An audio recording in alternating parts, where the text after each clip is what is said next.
Satu orang milenial atau Gen Z nggak bisa bahasa Inggris, nggak bisa, kurang bisa ngerti tentang desain, tapi mau belajar, berpotensi menghasilkan $50 per hari.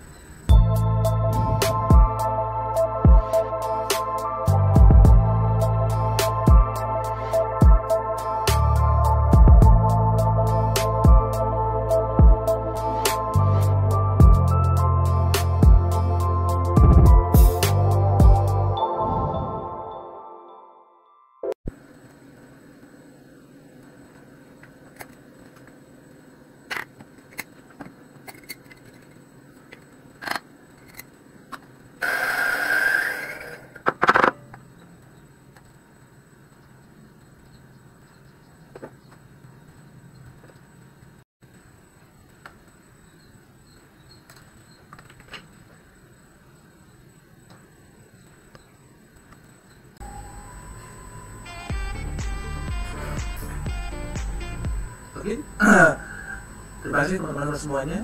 Malam hari ini saya ingin membuka wawasan tentang potensi yang bisa kita lakukan, yang kita kerjakan, untuk khususnya untuk Bapak Ibu semuanya yang punya kapasitas untuk membuat kebijakan, itu pertama, atau Bapak Ibu yang ingin membangun sebuah bisnis yang low risk, atau ingin membangun sebuah potensi investasi jangka panjang. Nah, salah satunya adalah bagaimana kita memanfaatkan online marketing dengan market yang lebih luas, yang lebih besar, yaitu khususnya adalah market luar negeri, tetapi dengan cara, strategi, dan biaya investasinya yang tidak terlalu besar.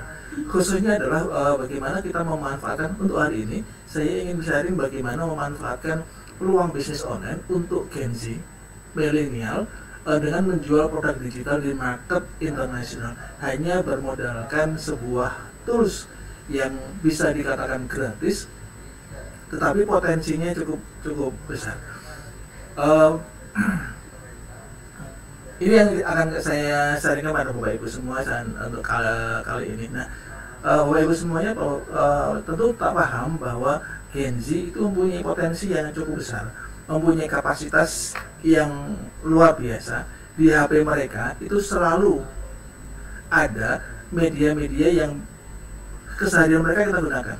Sosial media itu pasti TikTok, IG, Facebook mungkin, kemudian Pinterest, itu saya yakin masih ada. Nah, termasuk di dalam HP mereka itu selalu ada alat-alat atau tools yang mereka gunakan untuk eksistensi, seperti Canva, kemudian CapCut atau KineMaster, ya. Itu tools aplikasi yang mereka gunakan harian untuk menunjang eksistensi mereka di dalam pergaulan mereka, bersosialisasi. Nah, tentu saja yang mereka lakukan ini adalah menjadi sebuah kebiasaan. Nah, yang saya sampaikan adalah merubah kebiasaan mereka. Yang kebiasaan eksis, berusaha untuk eksis, ini merubah menjadi sebuah potensial. Salah satunya potensi bisnis. Baik untuk mereka, jangka pendek maupun jangka panjang. Jangka pendek adalah mereka bisa mandiri secara finansial. Karena apa? Dari kebiasaan mereka membuat eksistensi itu bisa menghasilkan. Nah, tetapi merubah kebiasaan mereka. Nah, mereka cukup meluangkan 2-3 jam per hari untuk fokus dengan apa yang kita lakukan, hasilnya akan luar biasa, berpotensi. Kurang lebih yang saya praktekkan saat ini, saya punya toko baru, ya alhamdulillah hari ini sudah bisa ada penjualan 2-5 penjualan per hari. Kurang lebih target saya adalah per hari adalah 50 penjualan dengan penjualannya $2-3, atau kurang lebih sekitar $50-100 per harinya. Dan itu kita tidak terlalu banyak terlibat. Dan ini anak-anak dengan nongkrong, dengan misalkan dengan duduk-duduk nyantai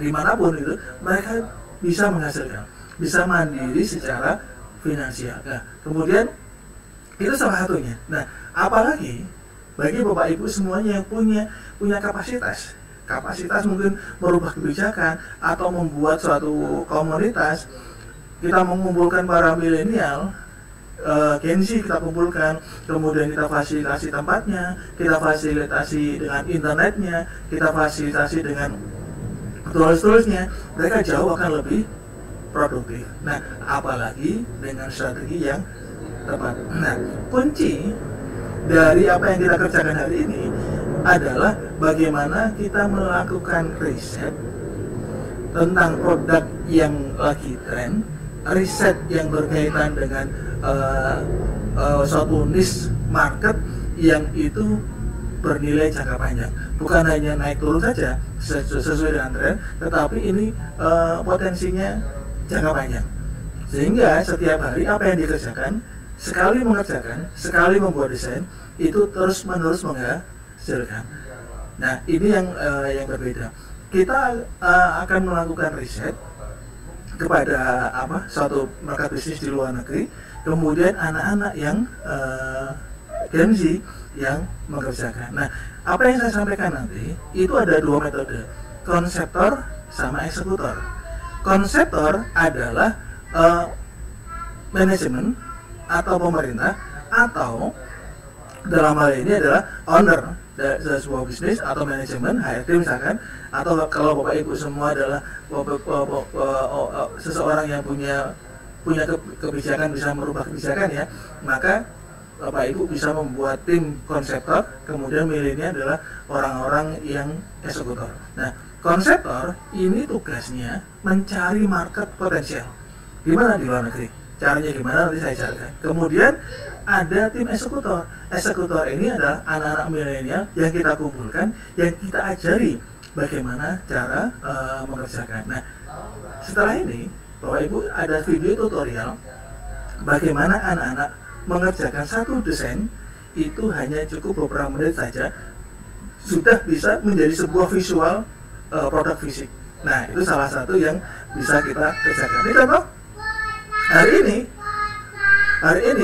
maaf teman-teman Bapak Ibu semuanya, bahwa di kantor saya di Jogogawro ini open space ya, open space, ada burung-burung, ada suara anak-anak. Nah, memang di kantor saya itu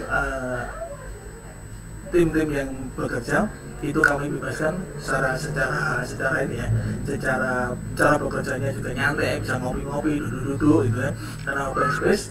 Kemudian ada juga karyawan saya yang memang bawa anak, dan tim saya bawa anak, dan ya fun aja, nggak ada masalah gitu kan. Karena apa? Kantor saya dibuat open space nih. Ini contohnya adalah yang saya tampilkan di sini, salah satu sebuah toko yang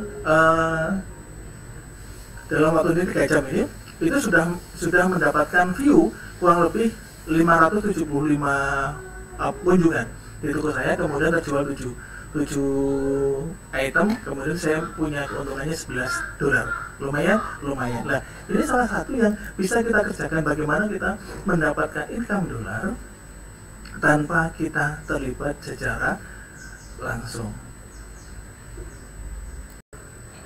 Oke, berikut ini kami buatkan tutorial step by stepnya, gambaran tentang apa sih yang perlu dikerjakan oleh milenial yang tadi saya sampaikan. Fresh graduate, tidak mengerti bahasa Inggris, mungkin tidak paham begitu tentang desain. Nah, ini step by stepnya seperti apa akan saya jelaskan sebagai berikut. Yang pertama, saya akan buka dulu Google Translate, kemudian di situ akan saya tuliskan bahasa Inggris. Saya akan membuat sebuah gambar tema biliar dengan bola 9 misalnya, kemudian menampilkan tengkorak yang estetik. Nah, saya tulis semuanya di sini sesuai dengan angan-angan saya atau sesuai dengan imajinasi saya tuliskan di sini. Kemudian setelah selesai, saya copy translate-nya bahasa Inggris, kemudian Inggrisnya saya masukkan ke sebuah aplikasi yang sangat membantu. Kemudian saya tunggu prosesnya. Nah, ini salah satu hasil gambarnya yang sudah muncul. Saya kurang suka, misalkan saya rubah perintahnya, kemudian saya copy kembali, saya masukkan, kemudian saya memilih beberapa gambar. Nah, contohnya sudah selesai sesuai dengan keinginan saya. Langkah berikutnya saya coba untuk kombinasikan antara gambar dengan sebuah tulisan. Nah ini misalkan saya tulis tulisannya, saya ganti sesuai dengan keinginan saya, idenya seperti apa, kemudian ini akan saya gunakan sebagai apa misalkan. Nah ini untuk kaos, misalkan untuk desain, untuk oleh-oleh, misalkan itu saya sampaikan.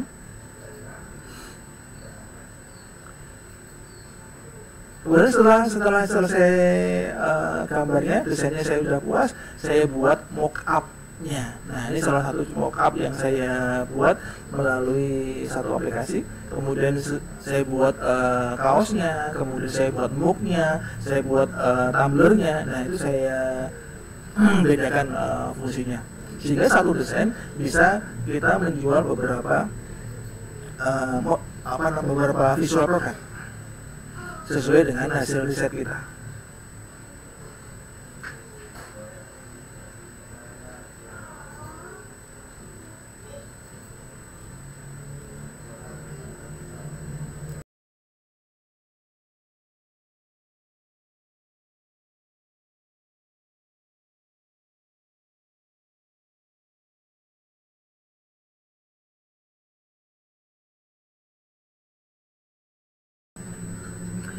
Demikian Bapak Ibu semuanya yang bisa saya sampaikan kali ini. Closing statement dari kami adalah bisnis digital adalah sebuah peluang besar yang bisa diraih oleh siapa saja, terutama oleh Gen Z atau UMKM dengan kreativitas yang tanpa batas. Hanya dengan media online yang sederhana mungkin kita bisa menciptakan produk digital yang bukan hanya menghasilkan cuan, tapi juga membuka peluang yang jauh lebih besar. Membangun UMKM, membangun Gen Z yang lebih produktif, yang mempunyai daya saing yang berbeda. Bayangkan jika setiap ide bisa berubah menjadi produk yang diminati oleh pasar global. Dunia sudah berubah, saatnya kita sebagai pelaku, bukan hanya sebagai penonton. Gen Z dan UMKM, mari bersinergi, kita manfaatkan teknologi, dan kita buktikan bahwa kita bisa menciptakan karya-karya yang membawa manfaat, membawa kebanggaan. Tidak hanya untuk diri kita sendiri, tapi juga Indonesia, khususnya Jogja. Let's start creating and living together.